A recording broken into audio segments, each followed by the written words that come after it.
हरियाणा चुनाव के ठीक पहले कांग्रेस ने अपनी पहली लिस्ट से जिन दिग्गजों का नाम दिया है उसमें पहली लिस्ट में विनेश फोगाट का नाम है। ये वही विनेश फोगाट है जिनको आपने गोल्ड मेडल लाते लाते रुकते देखा होगा ओलंपिक में। ये वही विनेश फोगाट है जो दिल्ली के जंतर मंतर पर प्रोटेस्ट करते नजर आई थी। ये वही विनेश फोगाट है जो लगातार 1 सालों से अधिक समय तक दिल्ली के जंतर मंतर पर बैठी रही और ये कहती रही कि खिलाड़ियों का शोषण हो रहा है। शोषण करने वाला कोई और नहीं, बृजभूषण शरण सिंह है जो बीजेपी पार्टी के गद्दावर सांसद है।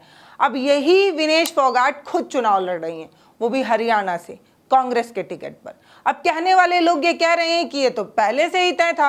अब जैसे कि आप सभी को पता होगा कि दिल्ली के जंतर मंतर पर ये खिलाड़ी लगातार आंदोलन पे थे अपने कुश्ती संघ के खिलाफ और कुश्ती संघ के अध्यक्ष के खिलाफ। उसके बाद बृजभूषण शरण सिंह ने अपना नाम अलग कर लिया था कुश्ती से।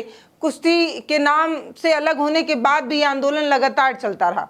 लेकिन चुनाव के ठीक पहले बजरंग पुनिया और ये विनेश फोगाट दोनों ने जो है वो कांग्रेस पार्टी ज्वाइन की। सिर्फ पार्टी ही नहीं ज्वाइन की, इनको पहले लिस्ट में नाम तक आ गया, यानी कि विनेश फोगाट चुनाव लड़ रही हैं, इस बात की पुष्टि तक हो गई है।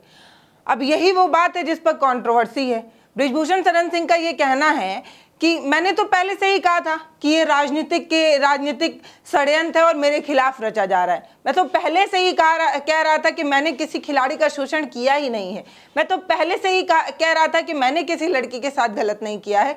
ये आप देखा आपने, ये लोग खुद ही इस तरीके की राजनीति से प्रेरित थे और षड्यंत्र कर रहे थे। अब देखिए ये कांग्रेस ज्वाइन कर ली है। अब देखिए इन्होंने जो है वो कहीं ना कहीं जो मोर्चा खोला था वो एक दूषित मानसिकता के खिलाफ था। और रही बात शोषण की, तो मैंने नहीं किया है, शोषण किया है बजरंग पुनिया ने और विनेश फोगाट ने। ये तमाम उन भोली भाली खिलाड़ियों का इस्तेमाल करके अपनी राजनीतिक रोटी सेक रहे थे और चुनाव के ठीक पहले कांग्रेस में शामिल होना और चुनाव लड़ना इस तरफ इशारा भी करता है कि एक माहौल सेट कर रहे थे वहां पर। अब आप सभी को पता है कि हरियाणा वो राज्य है जो कुश्ती में सबसे बेहतर खेलता है और ओलंपिक में अगर मेडल्स वगैरह लाने की बात होती है तो सबसे पहले हरियाणा, पंजाब यही सब नाम आते हैं और हरियाणा उसमें अव्वल है। मतलब ऐसे बोला जाए तो बृजभूषण शरण सिंह के हिसाब से देखा जाए तो वो कहते हैं कि खिलाड़ी के मुकुट की बात अगर की जाए, पूरे देश के अगर मुकुट की बात की जाए तो वो हरियाणा है। हरियाणा कुश्ती में मेडल लाने के साथ साथ कुश्ती में अच्छा कर रहा है और विनेश, बजरंग पुनिया और साक्षी मलिक ये वो लोग हैं जो कुश्ती को प्रभावित करते रहे और इसी वजह से मेडल तक कमाया इस बार ओलंपिक में। तो बृजभूषण शरण सिंह का ये साफ कहना है कि वो पूरा आंदोलन जिसमें दिग्गज खिलाड़ी जो जंतर मंतर पर थे वो एक राजनीतिक सोची समझी साजिश थी। मैंने किसी महिला के खिलाफ किसी तरीके का कोई शोषण नहीं किया, मैंने कोई साजिश नहीं की, मैंने किसी महिला के साथ ऐसा नहीं किया। और जिस समय की ये बात कही जा रही है उस समय तो मैं दिल्ली में था भी नहीं, जानबूझकर मुझे फंसाया जा रहा है। और सेम यही बात जो है वो कुश्ती संघ के जो अभी के अध्यक्ष हैं संजय ने भी कहा है। संजय जी ने ये कहा कि ये तो पहले से ही तय था कि ये होना था। अब जैसे कि मैं किसी पार्टी से तो जुड़ा हुआ नहीं हूं, लेकिन विनेश फोगाट ने, बजरंग पुनिया ने, ये सभी ने मिलकर मेरे खिलाफ भी साजिश की। मेरी तो कोई ऐसी मानसिकता नहीं है, मेरा तो किसी पार्टी से लेना देना नहीं था, लेकिन इन्होंने मेरा भी विरोध किया। ये तो पहले से ही तय था। और पता है ऐसा क्यों हुआ था? क्योंकि मोदी जी ने बृजभूषण शरण सिंह की तारीफ करके कहा था कि कुश्ती संघ जो है एक मजबूत हाथों में है और बस तभी से कांग्रेस ने कहीं ना कहीं एक साजिश की थी और कांग्रेस के साजिश के तहत ही ये पूरा प्रोटेस्ट हुआ था, ये पूरा आंदोलन हुआ था। इसमें कोई विक्टिम कार्ड नहीं है, किसी का भी शोषण नहीं हुआ है, बस इस्तेमाल किया गया है। वो भोली भाली खिलाड़ी जिसका इस्तेमाल विनेश फोगाट ने किया है और बजरंग पुनिया ने किया है। साक्षी मलिक की बात भी की गई। साक्षी मलिक क्योंकि कांग्रेस पार्टी से चुनाव भी नहीं लड़ रही हैं और उन्होंने इस पूरे आंदोलन में अपनी बूट को मेज पर रखकर ये साफ कहा था कि मैं आज के बाद कभी कुश्ती नहीं लड़ूंगी।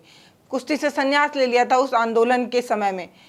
अब उसको लेकर भी ये कहा जा रहा है कि साक्षी भी किसी से अलग नहीं है, हालांकि वो चुनाव लड़े या ना लड़े लेकिन वो भी इसी मानसिकता से आती हैं। इस तरीके की बात उन्होंने कही है। उन्होंने कई तरीके से जो है वो तंज कसा है, सिर्फ विनेश पर नहीं, सिर्फ साक्षी मलिक पर नहीं, सिर्फ जो है वो बजरंग पुनिया पे नहीं, उन्होंने कांग्रेस तक को निशाने पर लिया और ये कहा कि ये सोची समझी साजिश थी और ये जानबूझकर किया गया है। इससे कुश्ती को भी प्रभावित किया गया है। इस बार ओलंपिक में बहुत अच्छे मेडल आने वाले थे, संख्या बहुत अधिक आने वाली थी, लेकिन 2 सालों तक इस तरीके के आंदोलन की वजह से खिलाड़ी जो है वो प्रैक्टिस नहीं कर पाए, आगे नहीं बढ़ पाए। तो कहीं ना कहीं कांग्रेस ने एक सिर्फ और सिर्फ आंदोलन ही नहीं किया है, देश को बहुत नुकसान पहुंचाया है, मेडल तक आना भी रुक गया है। और इसी चीज को आगे बढ़ाते हुए अगर बृजभूषण शरण सिंह की बात की जाए तो वो कह रहे हैं कि ओलंपिक तक में विनेश ने फायदा उठाया है। उन्होंने बताया कि अपने से छोटी जूनियर खिलाड़ियों का इस्तेमाल किया उन्होंने और उनका शोषण करके विनेश फोगाट जो है वो आगे बढ़ी हैं। उनकी वजह से कई उनकी जूनियर्स खिलाड़ी का जो है हक उन्होंने मारा है, गेम के नियम तक तोड़े हैं। और सिर्फ विनेश फोगाट ने नियम नहीं तोड़े हैं, बजरंग पुनिया तक ने नियम तोड़े हैं। उन्होंने ट्रायल नहीं दिया, उसके बाद भी वो खेलने चले गए। इस तरीके के बहुत सारे जुबानी जंग जो है वो चल रही है। बाकी आपको क्या लगता है वो हमें कमेंट सेक्शन में लिखकर जरूर बताइए। क्या विनेश, बजरंग पुनिया, साक्षी मलिक सभी दूषित मानसिकता से प्रभावित थे और इस तरीके का आंदोलन किए थे? दूषित मानसिकता से वो गेम, जिस गेम के लिए उन्होंने अपनी आधी जिंदगी, आधे से अधिक जिंदगी दी, उस तक से संन्यास लिया साक्षी मलिक ने, उस तक से अपने पूरे अपनी जिंदगी को उस गेम से अलग कर लिया। ये एक तरीके का इमोशनली अटैचमेंट जो उस गेम से उनका था, उस तक से उन्होंने अपने आप को अलग किया। क्या ये सिर्फ राजनीतिक एक सोची समझी साजिश थी, उससे उन्होंने जो है इस तरीके का आंदोलन किया था, या इसके अंदर कुछ और है? बाकी रही बात उस पैसे की या उस नौकरी की, जो लगातार जब इन्होंने अपना गेम छोड़ा था और मेडल बहाने गए थे तो हमारे देश के तमाम दिग्गज पत्रकारों ने ये कहा था कि सिर्फ मेडल बहाने से क्या होगा, वो पैसा भी दे दो, वो नौकरी भी दे दो जो सरकारी नौकरी तुम ले रही हो। तो विनेश फोगाट ने वो सरकारी नौकरी जो उन्हें रेलवे की तरफ से मिली थी, उन्होंने उससे त्यागपत्र दे दिया है। यानी कि अब प्रॉपर वो जो है वो एक राजनेता के रूप में आपको नजर आएंगी। इस बार जो हरियाणा विधानसभा चुनाव है उसमें वो ना सिर्फ चुनाव लड़ रही हैं बल्कि मजबूती से चुनाव लड़ रही हैं। पहले सिर्फ बीजेपी ने जिनका नाम दिया हुआ था वो नाम तक उन्होंने वापस ले लिया। अब दूसरा कोई मजबूत नाम जो है वो बीजेपी सुझाएगी विनेश फोगाट के सामने लड़ने के लिए। यानी कि विनेश का चुनाव में उतरना ही अपने आप में सियासी हलचल तो मचा ही रहा है। बाकी खिलाड़ी तो वो उम्दा हैं ही, अब राजनीति में वो क्या करने वाली हैं, उनके राजनीतिक दांवपेच से बीजेपी को कितना नुकसान पहुंचता है, ये आने वाला समय ही बताएगा। बाकी आपको क्या लगता है ये हमें कमेंट सेक्शन में लिखकर जरूर बताइएगा। और रही बात राजनीतिक पार्टी ज्वाइन करने की, चुनाव लड़ने की, या कहीं किसी भी पार्टी से जुड़कर चुनाव लड़ने की, ये तो इंसान का अपना व्यक्तिगत समझ होता है, उसकी अपनी सूझबूझ होती है, उसकी अपनी पसंद होती है। विनेश ने साफ कहा था कि जब हम आंदोलन कर रहे थे और जब हम दुख में थे तब कांग्रेस पार्टी ही थी जो हमारे साथ आई थी। आप लोगों ने, सभी लोगों ने देखा था कि जंतर मंतर पर जब वो आंदोलन कर रही थी तो कैसे प्रियंका गांधी उनसे मिलने गई थी, उनको गले लगाया था, उनकी बात सुनी थी। तो उन्होंने कहा कि विपत्ति में जो साथ देता है वही सच्चा दोस्त होता है और कांग्रेस ने हमारा साथ दिया है।